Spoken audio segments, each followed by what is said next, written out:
चांदणवन नावाच्या जंगलात काळू नावाचा एक कावळा राहत होता. काही वर्षापासून काळू कावळा एका लॉटरीचं तिकीट जपून ठेवत होता. एक दिवस तो म्हणाला, अरे, हे तिकीट माझ्या काही कामाचं नाही. मी ते विकून थोडे पैसे घेतो. तेव्हा त्याची बायको चांदोरी म्हणाली, अहो काळूजी, हे तिकीट कुठे घेऊन चाललात? अगं, मी ते विकायला चाललो आहे. अहो, माझ्याकडे 1 रुपया आहे, तो तुम्ही घ्या आणि हे तिकीट मला द्या. अगं, ज्या तिकिटाला मला काही लागलं नाही ते तुला काय लागणार?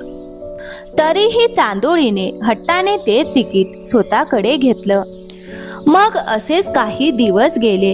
एके दिवशी चांदोळी बाजारात गेली. ती तिचं लॉटरीचं तिकीटही सोबत घेऊन गेली होती.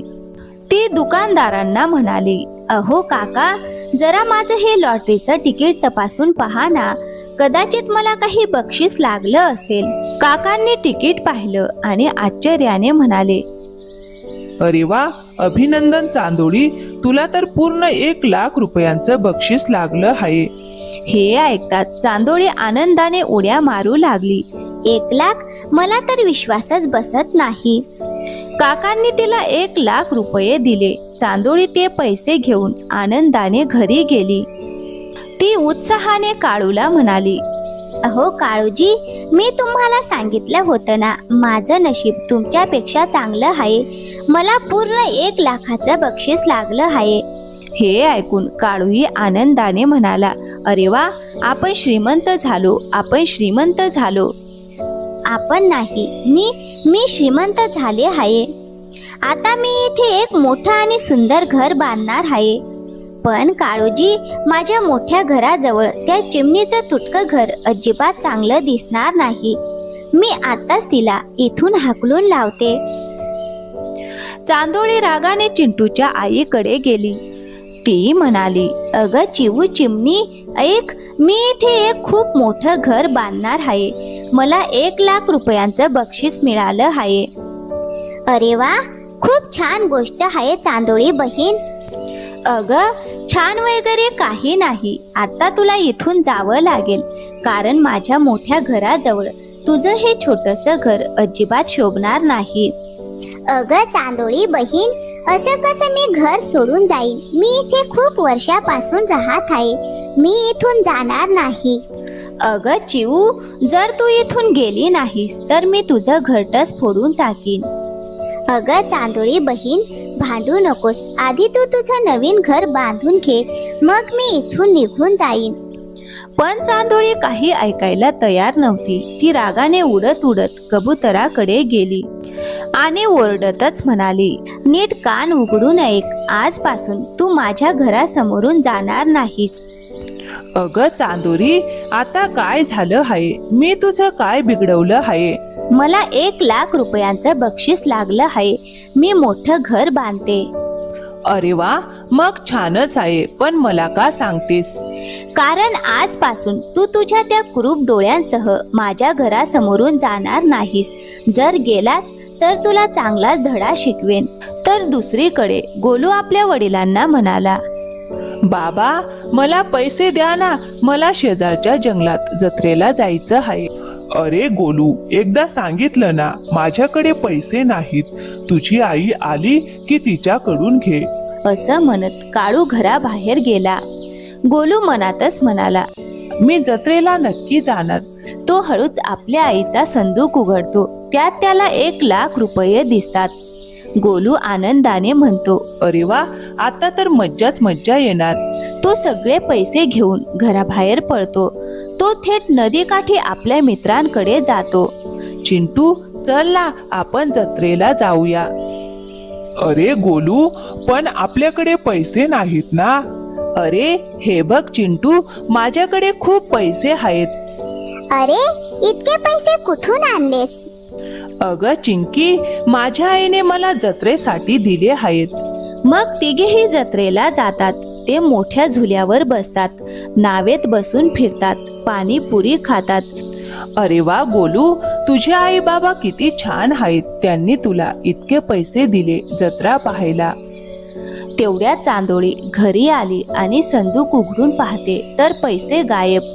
ती जोरात ओरडली, अरे देवा, माझे पैसे कुठे गेले? इथेच तर ठेवले होते मी, माझे 1,00,000 रुपये.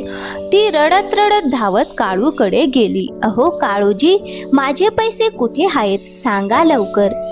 अगं, मला काय माहित, मी तर सकाळपासून इथेच आहे. अहो काळूजी, तुम्हीच माझे पैसे चोरले आहेत. तुम्ही नक्कीच काहीतरी केलं आहे. अगं, तू तर सगळ्या जंगलात सांगत फिरत होतीस की तुला बक्षीस लागलं आहे, कोणीतरी चोरले असतील तुझे पैसे. हे ऐकून चांदोळी वेड्यासारखी सगळीकडे शोधू लागली. ती चिंटूच्या आईकडे जाऊन म्हणाली, अगं, माझे पैसे कुठे आहेत? तूच चोरलेस ना?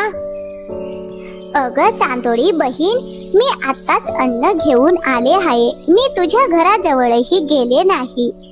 पण चांदोळी काहीही ऐकायला तयार नव्हती. ती कबुतराकडे जाऊन ओरडली, अरे कबुतरा, माझे पैसे परत दे, नाहीतर मी तुला सोडणार नाही. अगं, तुला भांडायला माझ्याशिवाय दुसरं कोणी मिळत नाही का? मी तुझे पैसे चोरलेले नाहीत. अरे कबुतरा, कृपा करून सांग ना, जर तू घेतले असशील तर त्यातून 1,000 रुपये तू ठेव, बाकी मला दे. अगं, मी खरंच काही घेतलेलं नाही. त्याच दरम्यान तिकडे जत्रेत पैसे खर्च केल्यानंतरही गोलूकडे खूप पैसे उरले होते. गोलूला त्याचे मित्र म्हणाले, गोलू, आता हे पैसे घरी जाऊन आईला परत दे. पण तेवढ्यात एक घुबड सगळं पाहत होतं. ते झटकन खाली आलं आणि गोलूकडचे सगळे पैसे हिसकावून घेऊन उडून गेलं. गोलू ओरडला, अरे थांब, माझे पैसे परत दे. पण घुबड खूप दूर निघून गेलं होतं. गोलू रडत रडत घरी परतला. घरी येऊन तो आपल्या आईला सांगू लागला, अगं आई, आज खूप मज्जा आली. मी आणि माझ्या मित्रांनी जत्रा पाहिली, खूप खाल्लं पिल्लं. हे ऐकून चांदोळीला सगळं कळलं.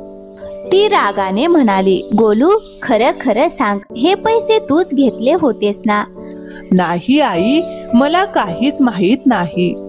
चांदोळी रडत म्हणाली, माझे सगळे स्वप्न उद्ध्वस्त झाले. कोणी केलं हे सगळं? ती पुन्हा काळूवर ओरडू लागली, काळू, मी तुला सोडणार नाही. ती काठी घेऊन काळूच्या मागे धावू लागली. काळू पुढे पुढे पळत होता आणि चांदोळी मागे मागे धावत होती. तर मित्रांनो, या कथेतून आपल्याला एकच शिकवण मिळते, लोभ आणि अहंकार माणसाला शेवटी नुकसानच करतात. खोटं बोलणं आणि इतरांना त्रास देणं याचा शेवट नेहमी वाईटच होतो.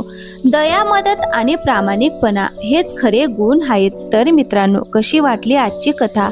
आवडली असेल तर व्हिडिओला एक लाईक करा, आपल्या मित्रांसोबत शेअर करा आणि हो, चॅनलवर नवीन असाल तर प्लीज चॅनलला सबस्क्राईब करायला विसरू नका. थँक्यू. धन्यवाद मित्रांनो.